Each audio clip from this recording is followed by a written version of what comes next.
ધર્મમાં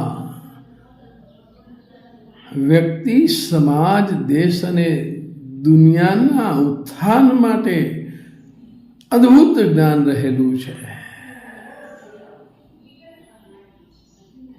અને એ શાશ્વત વાત છે, નાશવંત નથી.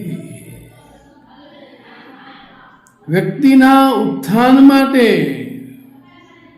આશ્રમ વ્યવસ્થા છે અને સમાજના ઉત્થાન માટે વર્ણ વ્યવસ્થા છે.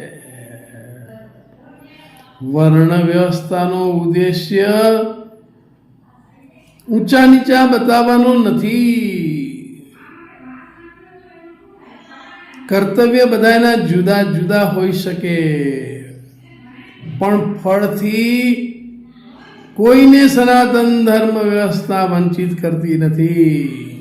માટે વર્ણ વ્યવસ્થા અને આશ્રમ વ્યવસ્થા સમાજમાં ફૂટ ડાલવા માટે નથી, દેશ અને દુનિયામાં ફૂટ ડાલવા માટે નથી. અર્જુનજી ગીતાજીની અંદર પ્રથમ અધ્યાયની અંદર જ ભગવાનને ના પાડે છે કે હું યુદ્ધ કરવા માંગતો નથી. અનેક કારણો આપે છે.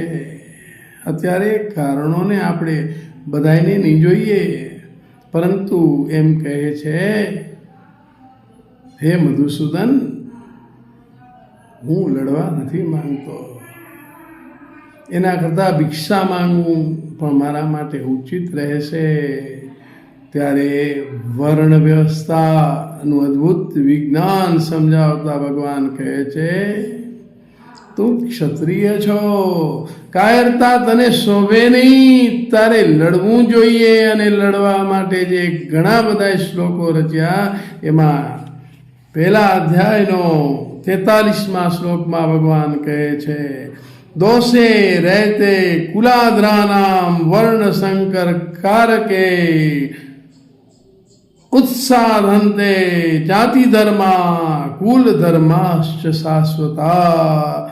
આ વર્ણ સંકર કારક દોષોથી કુલ ઘાતીઓના સનાતન કુલ ધર્મો અને જાતિ ધર્મો સમૂળા નષ્ટ થઈ જાય છે. એટલા માટે હે અર્જુનજી, આપ લડો.